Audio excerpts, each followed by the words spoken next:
Hi friends, this is Prabhakar. Welcome to my show my talks. ఈ video చూసే ముందు మన ఛానల్ని కానీ మీరు ఇంకా సబ్స్క్రైబ్ చేయకపోతే తప్పకుండా సబ్స్క్రైబ్ చేసుకోండి. దాంతోపాటు పక్కన ఉన్న బెల్ ఐకాన్ మీద క్లిక్ చేస్తే నా వీడియో అప్డేట్స్ మిస్ కాకుండా ఉంటారు. ఈరోజు ఈ వీడియోలో టాప్ 10 ఇంట్రెస్టింగ్ ఫ్యాక్ట్స్ గురించి మీకు చెప్పబోతున్నా. మీరు కానీ ఈ వీడియోని స్కిప్ చేశారు అంటే ఎన్నో ఇంట్రెస్టింగ్ ఫ్యాక్ట్స్ మిస్ అయిపోతారు. లాస్ట్లో మీరు ఎన్నో ఇయర్స్గా నిజం అని అనుకుంటున్న ఒక అబద్ధాన్ని కూడా డీటెయిల్డ్గా ఎక్స్ప్లెయిన్ చేశాను. సో ఈ వీడియోను మిస్ కాకుండా చివరి వరకు చూడండి.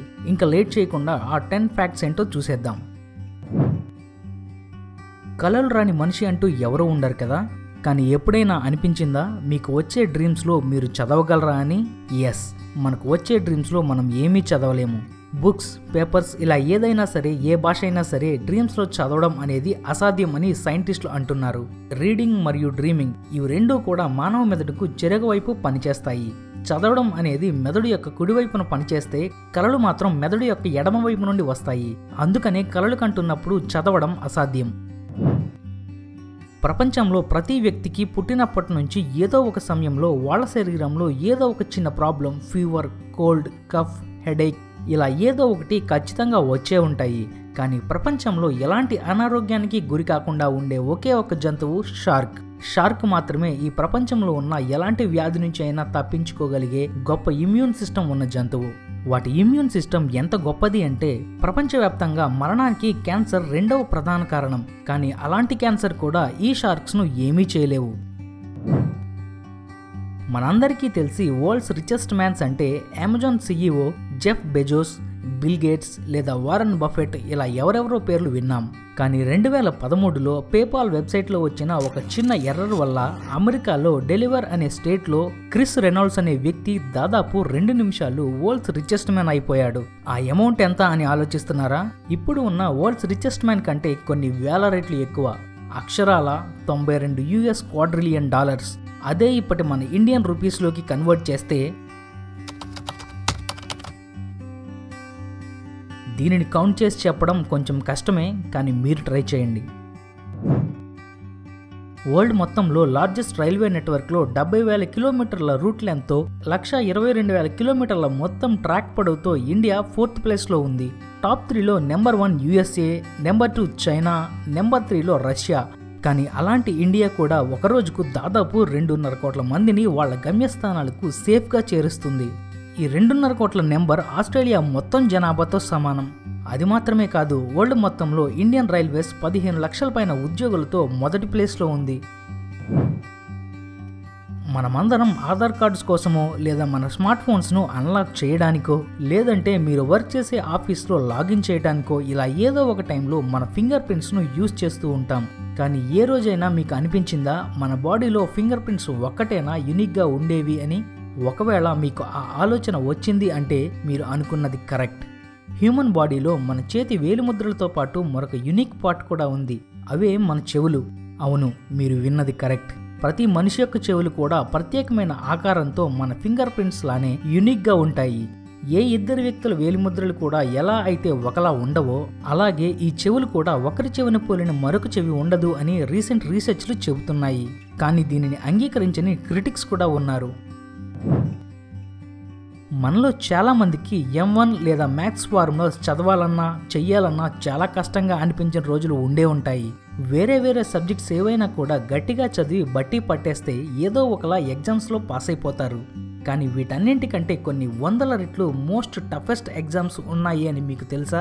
వరల్డ్ మొత్తంలో టాప్ 4 ర్యాంక్స్లో ఆ టఫెస్ట్ ఎగ్జామ్స్ ఇవే. 4th ప్లేస్లో UPSC, union public service commission.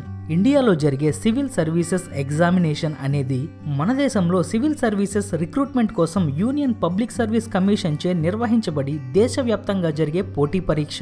ఇందులో సెలెక్ట్ అయ్యేవారే మన IAS, IFS, IPS, IRS ఇలా ఇంకా మరెన్నో పోస్టులను ఈ ఎగ్జామ్ నుంచే సెలెక్ట్ చేస్తారు. ఇది భారతదేశంలో మోస్ట్ టఫెస్ట్ ఎగ్జామ్. 3rd ప్లేస్లో CFA exam, chartered financial analyst exam. ఇది అమెరికాకు చెందిన CFA ఇన్స్టిట్యూట్ నుంచి ఈ ఎగ్జామ్కు క్వాలిఫై అవుతారు. సింపుల్గా చెప్పాలి అంటే మన CA అంటే చార్టర్డ్ అకౌంట్లా. మన వాళ్ళు ఈ CA చదవడమే చాలా కష్టం అంటారు, కానీ ఈ CFA దానికి ఎన్నో రెట్లు ఎక్కువ కష్టం. ఈ ఎగ్జామ్ను కేవలం 4 అటెంప్ట్స్లో మాత్రమే క్లియర్ చేయాలి, లేదంటే డిస్క్వాలిఫై చేసి ఈ పరీక్షకు ఎలిజిబుల్ కాదని సర్టిఫై చేస్తారు. Second, All Souls prize fellowship. ఈ ఎగ్జామ్ను లండన్లోని ఆక్స్ఫర్డ్ యూనివర్సిటీలో నిర్వహిస్తారు. యూనివర్సిటీ నుంచి ఫెలోషిప్ పొందాలి అంటే ఖచ్చితంగా ఈ ఎగ్జామ్ పాస్ అవి తీరాలి.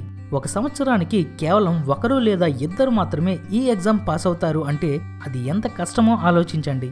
Number 1, master sommelier diploma. ఇప్పటి వరకు అనేక సర్వేల ప్రకారం ఇది ప్రపంచంలోనే కష్టమైన పరీక్ష. 40 సంవత్సరాల క్రితం ఈ పరీక్ష మొదటిసారి యూకేలో జరిగింది. అప్పటి నుండి ఈ పరీక్ష ఆధారంగా కేవలం 200 మంది అభ్యర్థులను మాత్రమే ఎంపిక చేశారు. 40 సంవత్సరాలలో 200 మంది మాత్రమే సెలెక్ట్ అయ్యారు అంటే ఇది ఎంత కష్టమో మీరే ఆలోచించండి. ఇది మీరు అనుకుంటున్నట్టు చదువుకు సంబంధించిన ఎగ్జామ్ కాదు. ఈ ఎగ్జామ్ వైన్ ప్రొఫెషనల్ కోసం. ఇందులో పాస్ అయిన వ్యక్తి వైన్ టేస్ట్ చూసి దానికి రేటింగ్ ఇస్తాడు. ఇది ఒకటే కాదు, వైన్కు సంబంధించిన ఎలాంటి ప్రశ్నకైనా వాళ్ళు ఆన్సర్ చేయగలిగేలా ఉండాలి. అందుకే ఇది టాప్ 1లో ఉంది. BMPS, Banca Monte de Paschi di Siena. కంగారు పడకండి, ఇదేమీ బూత్ కాదు. ఇటలీలో ఉన్న ఒక బ్యాంక్ ఇది. వరల్డ్ మొత్తంలో ఓల్డెస్ట్ బ్యాంక్ కూడా ఇదే. మార్చి 4, 1472లో ఇటలీలో ఉన్న సియానాలో స్థాపించబడింది. నేడు BMPS ఇటలీలో 4వ అతిపెద్ద వాణిజ్య retail bank. Trishneet Arora. Fortune India's 40 Under 40, leaders of tomorrow, Forbes 30 Under 30, Punjabi icon award, the 50 most influential young Indians, Punjab government నుంచి స్టేట్ అవార్డ్, ఇలా మరెన్నో అవార్డ్స్ అందుకున్న అతి చిన్న వయస్కుడు త్రిష్నీత్ అరోరా. తనకు కంప్యూటర్ మీద ఉన్న పిచ్చి ఫలితంగా అతను 8వ తరగతి పరీక్షలో ఫెయిల్ అయ్యాడు. అరోరా తన చిన్నతనం నుంచే కంప్యూటర్ను ఎలా హ్యాక్ చేయాలి అని ఎప్పుడూ నేర్చుకుంటూనే ఉండేవాడు. తన 18వ ఏట నుంచే లక్షల్లో సంపాదించడం మొదలుపెట్టాడు. Reliance Industries, CBI, Punjab police and Gujarat police వీళ్లతో పాటు మరెందరూ కూడా అరోరా క్లయింట్స్. TAC సెక్యూరిటీ అనే కంపెనీ స్టార్ట్ చేసి దేశ విదేశాలలో ఎన్నో మల్టీనేషనల్ కంపెనీస్కు తన సేవలను అందిస్తున్నాడు. రక్తం విషయానికి వస్తే A, AB, B, O ఇలా మరెన్నో రకాలు మనకు తెలుసు. కానీ RH నల్ అనే బ్లడ్ గ్రూప్ ప్రపంచంలోనే అరుదైన బ్లడ్ గ్రూప్. దీనినే గోల్డెన్ బ్లడ్ అని కూడా అంటారు. గత 50 సంవత్సరాల నుంచి కూడా కేవలం 43 మందిని మాత్రమే ఈ RH నల్ బ్లడ్ గ్రూప్ ఉన్న వ్యక్తులుగా గుర్తించారు. అందుకనే ఈ బ్లడ్ గ్రూప్ ఉన్న వ్యక్తులకు ఏదైనా ప్రమాదం జరిగితే చాలా ఇబ్బంది పడుతూ ఉంటారు. ఎన్నో సంవత్సరాలుగా టూత్ పేస్ట్ ట్యూబ్ చివర ఉండే కలర్స్ను బట్టి అవి గ్రీన్ ఉంటే న్యాచురల్ అని, బ్లూ ఉంటే న్యాచురల్ ప్లస్ మెడిసిన్ అని, రెడ్ అయితే న్యాచురల్ అండ్ కెమికల్ అని, ఇంకా బ్లాక్ విషయానికి వస్తే ప్యూర్ కెమికల్ అని ఎన్నో ఫొటోస్, వీడియోస్ మన సోషల్ మీడియాలో చూసాం, షేర్లు కూడా చేసాం. కానీ అవన్నీ కూడా టోటల్గా రాంగ్. అక్కడ రెక్టాంగిల్ షేప్లో ఉండే కలర్కు టూత్ పేస్ట్కు ఎలాంటి సంబంధం లేదు. ఇది కేవలం మ్యానుఫ్యాక్చరింగ్ ప్రాసెస్లో చేసే ఒక మార్క్ మాత్రమే. ఈ మార్క్స్ అన్నీ కూడా ప్యాకేజింగ్ టైంలో లైట్ బీమ్ సెన్సార్ల ద్వారా ఏది ఎక్కడ వరకు కట్ చేయాలి లేదా ఎక్కడ సీల్ చేయాలి అనేది ఆ సెన్సార్లు గుర్తించి ప్యాకేజింగ్కు సింపుల్గా ఉండటం కోసం మాత్రమే ఈ కలర్స్ ఉపయోగపడతాయి. సో ఇక అక్కడ ఉండే రంగును బట్టి కాకుండా అవి పనిచేసే తీరును బట్టి మనం వాటిని కొనుగోలు చేస్తే మంచిది. నేను చెప్పిన ఈ 10 ఫ్యాక్ట్స్లో మీకు నచ్చిన ఫ్యాక్ట్ ఏంటో కింద కమెంట్లో చెప్పండి. అండ్ మీకు తెలిసిన ఏదైనా ఫ్యాక్ట్ ఉంటే దానిని కూడా కింద కమెంట్లో రాయండి. Thanks for watching. Don't forget to subscribe. కలలు మానవ నైజం. మన అందరికీ కలలు వస్తాయి. కలలు రాని మనిషి అంటూ ఉండడు అని అంటారు. అవును, నిజమే. పుట్టిన ప్రతి మనిషికి కలలు వస్తాయి. మనుషులు మాత్రమే కాదు, జీవించి ఉండే ప్రతి జీవి కూడా తను నిద్రపోయే సమయంలో ఖచ్చితంగా కలలు కంటాయి అని చాలా అధ్యయనాలు చెబుతున్నాయి. నెలల వయసు ఉన్న పిల్లల దగ్గర నుంచి పండు ముసలి వాళ్ళ వరకు అందరూ కూడా ఈ కలలను ప్రతిరోజు అనుభూతి చెందుతారు. ప్రతి మనిషి కూడా తన జీవిత కాలంలో 3వ వంతు సమయాన్ని నిద్రలోనే గడుపుతాడు. అయినా కూడా ఇప్పటికీ కలల గురించి పూర్తి నిజాలు తెలియదు అంటే నమ్మగలరా? ఎన్నో అద్భుతాలు, మరెన్నో ప్రయోగాలు ఊపిరిపోసుకున్నవి కూడా కొంతమంది కలల్లోనే. అందుకే మన పెద్దలు కలలు కనండి, వాటిని సాకారం చేసుకోండి అంటూ ఉంటారు. అసలు కలలు అంటే ఏంటి? కాన్షియస్నెస్ తో మన కళ్ళతో చూసే నిజ ప్రపంచానికి, పడుకోగానే నిద్రలో ఉన్నప్పుడు మనం కళ్ళు మూసుకుని చూసే ప్రపంచానికి మధ్య సంబంధం ఏంటి? అసలు కలలు ఎందుకు వస్తాయి, ఎప్పుడు వస్తాయి, ఎలా వస్తాయి? వీటికి గల కారణాలు తెలుసుకోవాలి అంటే ఆలస్యం చేయకుండా ఎపిసోడ్ స్టార్ట్ చేయాల్సిందే.